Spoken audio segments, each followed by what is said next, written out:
জীবনে প্রতিটি মানুষেরই আশা থাকে একটি বাড়ি এবং একটি গাড়ির।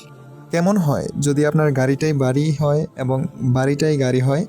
সো সেই জিনিসটাই আজকে পূর্ণ হলো পার্টিতে এসে আমার শেখের সাথে মরুভূমিতে। আর এখানে দেখতে পাচ্ছেন মসজিদ, আর এটা হচ্ছে আমার শেখের টেন্ট, ওখানে ঘুমায়।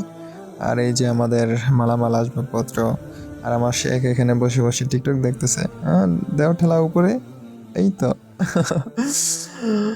সো হোয়াট এভার, উনি হচ্ছে যে মাশাল্লাহ খুব শৌখিন মানুষ, এই ঘুরে ফিরে খায় আর এই আর কি, এই আর কোনো কাজ নেই। আর এখানে দেখতে পাচ্ছেন গাওয়া শাহী।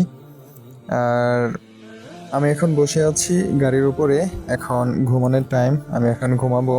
সারাদিন জার্নি করে অনেকটাই টায়ার্ড, কজ পাহাড়ে গাড়ি চালানো খুবই টাফ ব্যাপার, যেটা হয়তোবা অনেকের এক্সপিরিয়েন্স আছে বা নাই।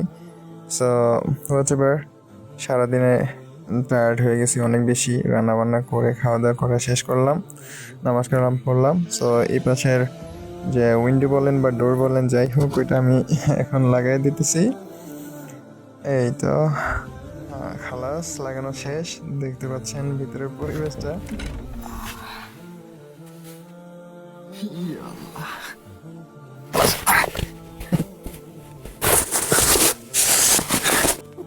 সো গাইস, আজকে গাড়ির ভিতরে ঘুমাবো, অন্যরকম ফিলিংস লাগতেছে একটা, ফিলিংসটা সেই কাজ করতেছে। আল্লাহ, বাইরে আল্লাহ। সো গাইস, গাড়ির ভিতরে ঘুমাবো আজকে, ফিলিংসটা সেই কাজ করতেছে। This is the first time এরকম একটা এক্সপিরিয়েন্স শেয়ার করতেছি। তো গতকাল হচ্ছে বাইরে যখন ঘুমিয়েছিলাম, পুরো মাথা এই শীতে, ঠান্ডা বাতাস, বাজে অবস্থা। আজকে সারাদিন মাথা ব্যথা ছিল, তো এই জন্য আমার মালিককে বললাম যে আমার প্রবলেম, মাথায় ব্যথা করে, এটা ঘুমানো যাবে না, অনেক বাতাস। আর ওনার তো টেন্ট আছে, আমি তো টেন্টে ঘুমাই না। আমার হচ্ছে এটা ছিল, এটার যে এপাশে চেইনটা, এই চেইনটা নষ্ট, এখানে চেইন আছে, এটা পুরোটা লাগে না, তাই আমি বলছি না, আমি গাড়িতে ঘুমাবো। সেই যে দেখেন কত সুন্দর গাড়ির পরিবেশটা, ভিতরে মনে হচ্ছে যে একটা বাসা।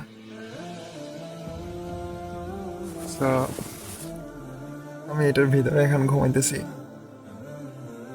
বাতাস থাকবে না, ঠান্ডা থাকবে না, আজকে যদি একটু শান্তি মতো ঘুম আসে। তো ভালো থাকেন, সুস্থ থাকেন, আল্লাহ হাফেজ, গুড নাইট, টাটা।